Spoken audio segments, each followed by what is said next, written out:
remaining in the backcourt with Grant.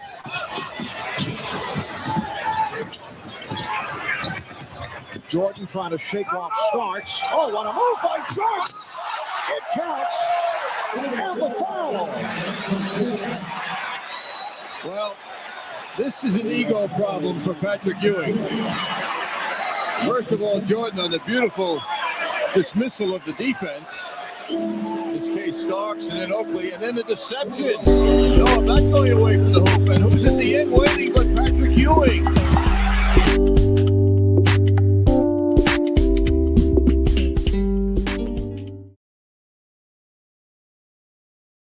Yes! Hello, everybody, and welcome to the Maurice Brown Show. That's old school basketball right there. You got to include Michael Jordan in any NBA conversation that you ever have. You got to have Mike around. Right now, we are in the midst of the NBA playoffs. Tonight, we have the Golden State Warriors and the Dallas Mavericks. They're going to be facing off at 9 o'clock. And so here's the big deal here. Can Golden State beat these guys in a 7-game series? They beat them the last time. Can they do it again? And Golden State, they don't give you the idea that they're that team that they were a couple of years ago. Like you think of Steph Curry, you think about Klay Thompson, you think about Draymond Green. You don't even need Kevin Durant. And you go, yeah, they're going to win it all. But they're not the same team. They're older. They're banged up. Klay Thompson is still not 100% in my opinion. So you don't know what you're going to get out of him from night. He might get 58 tonight, or he might get 8. And then Steph Curry. There's something about the Golden State Warriors to me that seems to suggest that they're just not a lock to win this series. I'm going to go ahead and pick them. But they just don't seem like they're going to be a lock to win it. They just give you the impression that they're not the team that they used to be. And then you look at Luka Doncic. Luka Doncic, is he the man to take Dallas to the finals?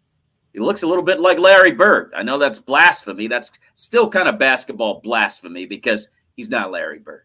He doesn't play defense. He doesn't get rebounds. He can shoot the lights out, though, like Larry. He might even, dare I say, better than Larry?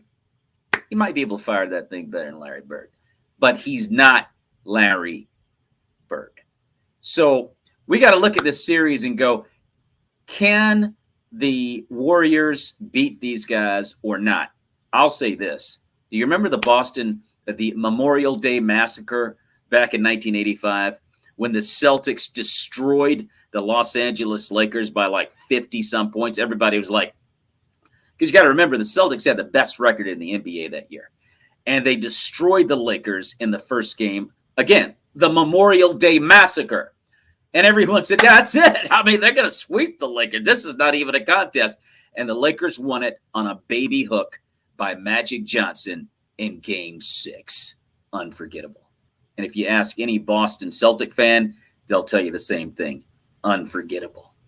So Michael Jordan said this back in the day, and it still resonates with me to this day, and it still means something. One game does not a series make. So, yeah, Dallas got handled pretty good by Golden State in Game 1. You got to win 4 of them. And the NBA is a long, slugging battle. And so if you're asking, okay, well, Maurice, just get to the chase, man. Who are you picking? I'm picking Golden State. I'm going to pick the Warriors to win this. But I'm going to tell you right now, I don't think they're a lock. And tonight, Luka could come out there and light these guys up. So we just got to wait and see what happens. But I'm just looking at them, and I'm just thinking Golden State is just not that team to me that they used to be. But I'm going to go ahead and give them the win in this series. And my question to you out there, who do you think wins this series? Tonight at 9 o'clock, it's Golden State versus Dallas. Second game, Game 2 in Oakland. Who do you think wins the entire series? Not only tonight, who do you think wins the series? I'm going to go ahead and just put it out there. I think Golden State's going to win the series. I think Dallas will shock them tonight. And Golden State's going to get hit in the mouth, and they're going to go, oh, we're actually in a series. So, we'll see what happens there. Now, last night, it was Boston and the Miami Heat. Here's my question about the Boston Celtics. Do they realize how good they are? I mean, Boston is probably the best team in the NBA, but they don't show up every night, and it's almost as if they don't know how good they are. And Jimmy Butler got them in game 1. Game 2, they destroyed Miami like they were supposed to. And they had Marcus Smart back and Al Horford. That helped a lot. Oh, by the way. And so we're looking at this series on paper. They should win this in 5 games. Boston should win this series in 5 games. And it's done. But there's Jimmy Butler. There's the unpredictable Jimmy Butler. He doesn't look pretty when he wins. He doesn't score 40 points a night. He beats you in different ways. He rebounds well. He gives out assists. He can bust 50 on any given night. Okay, plays great defense. He's unselfish. He'll do whatever he has to do to win. And it's not pretty, but they win. And so am I going to count Miami out of this series? No, I'm not going to count them out. I wouldn't be shocked if Jimmy Butler figured out a way to win this dadgum series. But it's going to be an interesting game 3 tomorrow in Boston. Again, tonight we've got Golden State and Dallas. So it's going to be really interesting to see what happens. I got my main man, Andrew Bullard, here. Boston has some really good team defense, dude. They have great team defense. And I don't think their head coach is credited enough for the game plans that he comes up with for Boston. They were doing terrible at the beginning of the year, and then he figured out how to tune them up on defense. And it's what makes them win. Their defense is arguably the best in the NBA. They shut Kevin Durant down. Who would have figured they shut Kevin Durant down? Nobody does that. Yes, their coach, I can't even call his name right now. If you know his name, Andrew, type it in for me. He is a great coach. He's the only coach in the NBA that figured out how to silence KD. He didn't even want to play in game 4. He didn't want to play. Kyrie didn't want to play anymore. And he didn't want to be called an idiot and all the other names they were calling him in Boston anymore either. I don't think he would. I think he wanted to take his ball and go home. He was like a little kid. So that being said, you got to give the Boston Celtics a lot of credit for their defense. And as they say, the old adage goes, defense wins championships. And right now they're playing the best defense in the NBA. I don't know if Boston and here's the question, can Jimmy Butler be underestimated? He can't be underestimated because you just don't know what you're going to get out of the Miami Heat because he's so unpredictable. Jimmy Butler plays with a chip on his shoulder. And again, does Boston realize how good they are? So I think that's going to be I think we got 2 great series here to be entertained by as NBA fans. So I'm excited about it. Everybody just put on their seatbelts and get ready for tonight's game, Game 2 in Oakland. The Warriors and the Mavericks are going to go at it. We're going to take a quick break. We'll be right back. And just hang on just a second. I'm going to give you an opportunity to see what the Maurice Brown comedy show is like and how you can have one at a church or an auditorium near you. We've got some fresh new young talent doing some things that I know you haven't heard before. 1, 2, 3. Listen, brother, listen. Rising comic. You got Zachary. All he has to do is say, yo, stop, Zachary. Okay, are you Nancy? You say, yo, you already know? That's the most gangster thing I have heard all day, nigga. So you work downtown. Is that all you're going to give me, or we going to... Okay, that's cool. You know what I mean? Like, I'm still gonna be up here 15 more minutes just staring at you. Nothing to do. Wait real hard like you're having a seizure, all right? You homestead, man. You ain't gotta say nothing out loud. Don't hold his arm. Don't hold his arm, first lady. You all right? Beautiful place during the day. Nighttime, gotta lock the doors. He got married, then married again. Is this how y'all do it Homestead? Y'all just take Like, I'm only kidding. You don't have to come up. sips of water and just leave it up there for people? They said, no, hablo inglés. He said, comedy show. Yes. I said, God can turn your life around. He did it for me. He turned my life around 360 degrees.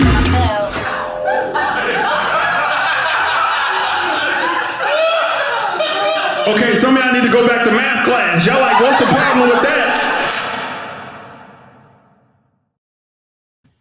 Yeah, that was my main man, Kason Wilson there. Kason is hilarious. He is now a writer, as a matter of fact, on the new Jon Stewart show out in Los Angeles. And pre-pandemic, we were doing shows all the time. So we're going to get started again, and I'll let you know once we get our first show posted. We were talking about the Miami Heat and the unpredictability of Jimmy Butler. I want you to watch this quick presser that he did after losing Game 2 to the Boston Celtics. This guy is a total team player, Mr. Jimmy Butler. Check this press conference out. They made shots that they missed last game. That's just what it is. It's going to be hard to beat anybody when they shoot 50% from the field and 50% from the three. They were the more physical team overall, and they got one on the road. Jimmy, obviously in your playoff career, you've been through wins and losses of all kinds. A game like this, the guys, Gabe and Bam, just said it's one. You kind of, how do you just move on from it? You toss out the tape, or you kind of just, or do you try to learn as much as you can from it before you move on to Game 3? I mean, yeah, you do got to move on. I don't like to move on from this because it has to hurt. They tried to embarrass us. They did embarrass us. So I think we got to realize that, use it as fuel, whatever you want to say, but realize that the game can get out of hand whenever you're playing against a really good team like them that can score the ball and get stops. So overall, we just have to be better. We got a tough job to do to go over there and win. But if they did it, we can do it as well. Jimmy, obviously you're scoring in this series, but you're having to work really hard to get those numbers. As a team, what is not there for you guys right now offensively? I mean, I think I got to do a better job of getting everybody else involved, if I'm being brutally honest. I got to find that fine medium, that fine line in between when to be aggressive and when to make sure that I can get guys open. And, I got to basically do Kyle's job and make sure guys are in spots where they can be comfortable and be the most successful. That's on me. I don't think that's on Spo. I don't think that's on Bam. I think it's my job because I got the ball a lot of the times to make sure that everybody's comfortable and getting the shots that they need to have. We've just been kind of saying that you've been doing both roles for most of the playoffs because Kyle's been out. Do you think you got away from that tonight? Yeah, I think I got This is a real man right here. This is a warrior. Jimmy Butler is a warrior. Bottom line. My teammates have been there for me all year long, and I got to get back to that because whenever they're scoring, whenever they're aggressive, we're a much better team. Jimmy, you had mentioned after, to piggyback on that, you had mentioned after games 3 and 4 in Philly that you wanted to pass more. Are they taking away your playmaking angles the same way Philly was, or is Boston doing something different? Nah, I just got to set better screens, attack more, touch the paint, and look to kick the ball out. Even sometimes whenever I do have a layup, just because that is the right basketball play, and somebody's more than often going to be open. That's on me, and I'll watch the film, and I promise you I will figure it out, but I'll get these guys open. Jimmy, this has always been a confident group since you've been here. But when you do get embarrassed like this in a game, how confident are you that this group, with the injuries that you are dealing with right now, can respond the way you want moving forward? I look at it as it can get too much worse. They whipped our tail on our home floor. I guess if they do it on their home floor, it's supposed to happen. But I don't see us doing that again. I mean, the first half has been brutal for us in both of these games.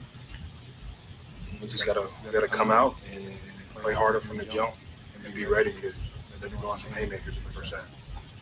Obviously, they shot lights out, but were there times tonight where your defense as a group bothered you in terms of not in terms of giving Boston too much airspace on threes and other shots? Yeah, I mean, they got to the free throw line.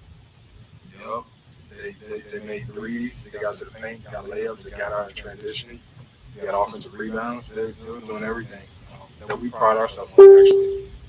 But that's what you get when you're playing against a really good team. They've been playing that way for a very long time.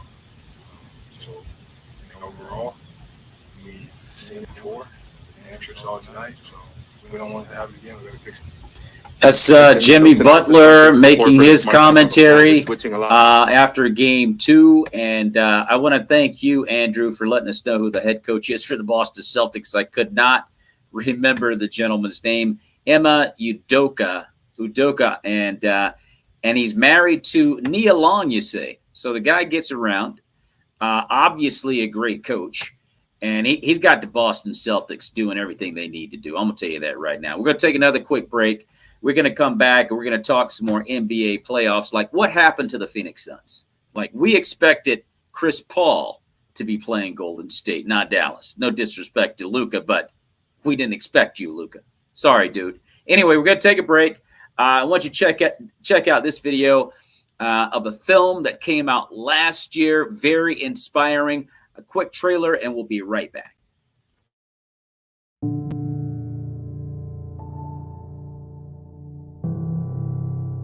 It bothers me when people characterize any kid as a bad kid. Kids aren't born bad. Kids are taught to be bad. The Black Belt of Alabama is primarily all African American citizens, where a large number of them live in poverty. The school became chaotic. It was like a madhouse. Riots were breaking out, kids were fighting. Gang violence, drugs, weapons. You know where people was having sex at. The little dugouts, the hideouts. 12 pregnancies per year, 40% dropout rate. It didn't seem like the kids had any structure. I honestly thought, I can't stay here.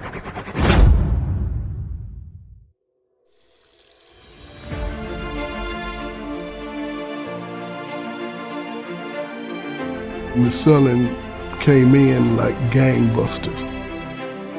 There was a parent yelling, screaming, and she says, if you're ready to fight and do all those things you're saying, come on, I'm ready now. If you are not here for these children, you will not remain here. I said, Lord, what do you want me to do with this? He said, you got to bring me in there. And I did.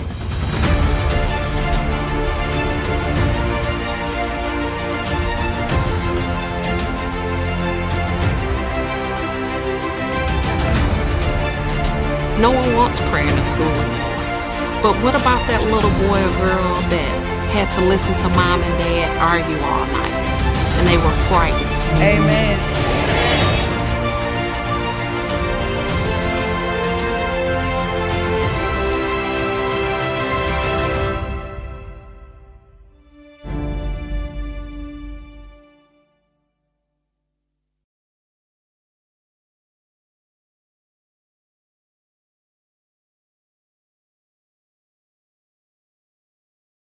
Tremendous film. Highly advise you to check it out. When Love Goes Public. That's a story about high school principal Brenda Sullen from Alabama, Tuscaloosa, Alabama. And please check it out. You can see it on Tubi and also Amazon Prime. An awesome film about the education system in the rural area of Tuscaloosa. She transformed an entire community.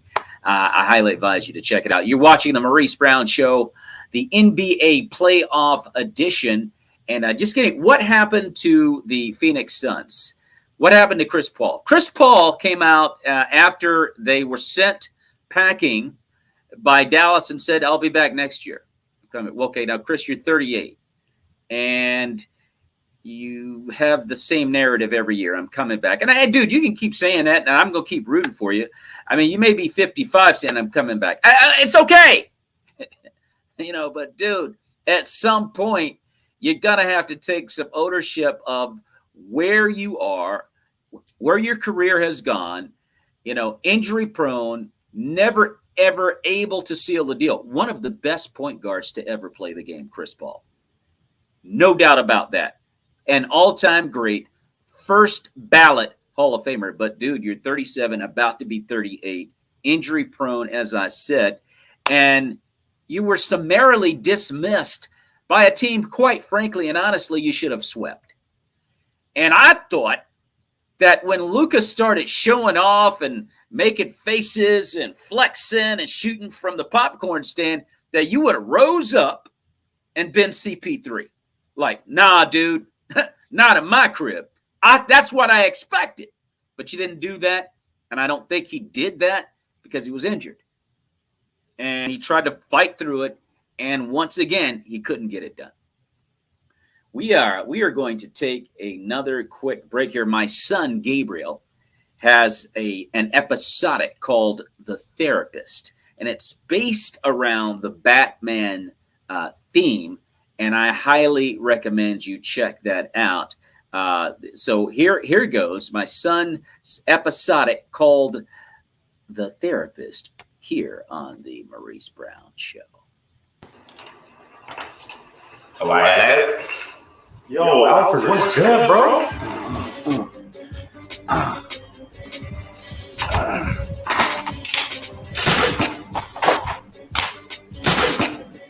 All right, man. You can have a seat when you get started. Jolly good. Good. All right, Mr. Pennyworth. Let's get started. Thanks for coming in. You look kind of rough. You look like you've been caught in an explosion. Have you not taken a gander at the news then? My apologies. Let's get back to why we're here. Well, as it stands, Master Bruce has bestowed upon me many, let's say, rigorous tasks. And I say, unfortunately, they've taken a rather violent toll on me. Wouldn't you agree? You look like you've been put through the ringer. What kind of tasks does he have you doing for you to end up like this? Unfortunately, I cannot divulge details of Master Wayne's latest philanthropic endeavors. However, I can say they have led him into the company of terribly dodgy characters. As a citizen of Gotham myself, I find it hard to believe that Mr. Wayne is as involved in the city as you're letting on. Mind you, the last time I saw him in a public setting was at the mayor's funeral. I assure you, Master Bruce has done more for the citizens of Gotham than anyone would ever know. However, his methods are quite unorthodox. Alfred, I understand having unorthodox methods, but Gotham is going under, figuratively and quite literally. Now, we have been friends for quite some time now, but must I remind you who is responsible for spearheading all the relief efforts? And frankly, who is signing your paychecks? Riddle me this, Alfred. It seems like anyone with that kind of money in this city is just branded as a criminal. And he's no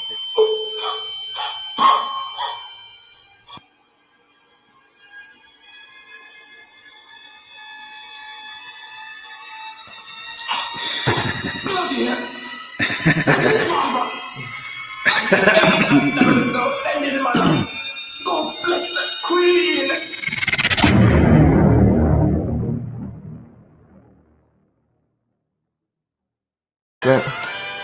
Hello. Alfred, my boy, what's good with you? Oh, dang. Alfred, what's good, my boy?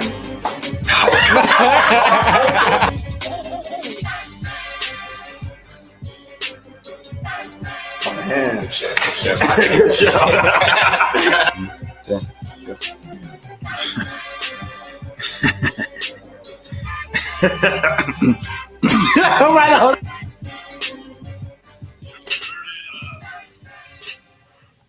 All right, there you go. The Therapist episodic. That is interesting stuff there. My son actually, hold on a second, we're having some technical difficulties here. Let me see if I can get my bad back up here. You guys are watching, having some technical difficulties. Everybody, please stand by. But that's an awesome episodic that my son has. And, we're going to get back to some more Jimmy Butler here, as he was talking to the media a couple of days ago about the issue with being blown out, quite frankly and honestly, in Game 2 down in Miami. So we're going to continue with this presser by Mr. Jimmy Butler. More than they did in Game 1. Was that something that you think disrupted you guys' offense, or was it more about not getting enough consistent stops on defense? For sure, all about stops. How many times we shoot the ball? Shot the ball more than they did. We just didn't make shots. It's part of the game, but we damn sure didn't guard anybody. And when we don't do that, that's a trend all year long. When we're not making shots, we're not guarding anybody. So we need to fix that once again. When we worry about defense first, the offense will come. Jimmy, Marcus just spoke in the other room, and speaking is a sign of respect towards you. He called you a warrior, said he loves to play against you anytime he can. For him to come out after missing the first game with a bad foot and have the impact that he did, what does that say about him? Look, he's key to what they do over there on both sides of the floor, actually, and for sure when he's making shots. But as a defensive player of the year, night in, night out, taking that matchup and being able to play on both sides of the ball, that's crucial for them. He was a big part of them winning this game tonight, along with Al Horford. Obviously, JT and JB do what they do, but they came out and willed that organization, that team to a dub. So you got to respect him and what he does. Did you get a chance to talk to PJ, and are you worried he might be out for a little bit? I did. I think he'll be all right. Marcus said, I'm a warrior, so is he. So if he's not ready to go, though, everybody else has to be ready to go. And those are some even bigger shoes to have to fill because he doesn't on the defensive end. We're capable of it, though. All right, Jimmy. So Mr. Jimmy Butler speaking to the media after losing, being destroyed, quite frankly and honestly, by Dallas in Game 2. But he is a warrior. And Jimmy Butler is just a different kind of dude. Who do you think wins that series, Boston or Miami? I think Boston should win it in 5. I doubt it. I think Boston will win the series. But it's no guarantee because you've got Jimmy Butler, who's just an X factor, a total team player, will do whatever he has to do to win the ball game. Now, one of the other things that transpired during the playoffs is the fact that we lost the Milwaukee Bucks, and due in large part to the absence of Chris Middleton. And I told a lot of people that Chris Middleton's value is very similar to wrong guy. This guy's value to that guy. How many championships has Michael Jordan ever won without, that dude? 0. Chris Middleton's importance to the Milwaukee Bucks as a sidekick to Giannis Antetokounmpo is very Pippen-like. It's very Pippen-like. What's up, Pete? It's very Pippen. And so they're home. And it makes you think, would Michael Jordan have ever won one championship? And I love Mike, and I hate having to ask this question, but it does beg. Would Michael Jordan have ever won a championship without that dude? I kind of doubt it. It's the perfect Batman and Robin situation. Batman's got to have Robin. He beat up a lot of dudes without him, but he got Robin anyway to make sure he got it done. And so that's kind of what happened, I think, to the Milwaukee Bucks. They're sitting at home right now, so it is what it is. Tonight, in about, we're coming up on 10 o'clock. If anybody knows the score to the Warriors and Mavs, please dial it in. They're underway.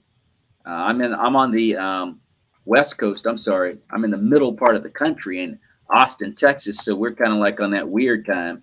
So we're like an hour behind you guys.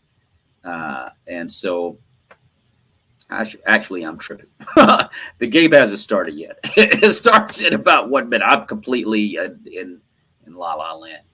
Not literally in L.A., but I may as well be. Anyway, so can't wait to see what happens with that game. That's going to be a great game tonight. I fully expect Luka Doncic to step back up to his Larry Bird level of play and make life real difficult tonight for the Warriors, if not just flat out win it. So we're going to wrap it up right there because I want to see the game. I know you want to see the game. The Golden State Warriors versus the Dallas Mavericks. Game 2 in Oakland coming up. That's going to be on TNT tonight. If you have enjoyed watching the Maurice Brown Show NBA edition, well, like it and share it. And subscribe to the Maurice Brown Comedy channel. And if you came in at the very end, you're like, I missed this dude's show again. I'm always missing this dude's show. It's okay. You can watch it tomorrow about midday on the Creative Motion Network on Roku TV, so you really didn't miss anything at all. And if you want to see more of my shows, I have a show every Wednesday night called Breaking Down the Four Walls with Christian comedians, and we invite a special guest from the acting community or director or producer or screenwriter to join us as a special guest as we break down the Word of God during a comedy roundtable, having a little fun, but we are still having a Bible study, and we're working on Acts chapter 4. You can also see the Maurice Brown Show, Breaking Down the Four Walls, on KCHF-TV in Albuquerque, New Mexico, on TV 11 at 8 p.m. and 12 midnight every Saturday on KCHF-TV in Albuquerque, New Mexico. So you've been watching the Maurice Brown Show NBA edition, and let's all go see Golden State and Dallas, everybody. Last one to the tube is a rotten egg. I'll see you guys next week on the Maurice Brown Show next Wednesday for Breaking Down the Four Walls. May the peace of Christ be with you and your families, everybody. God bless.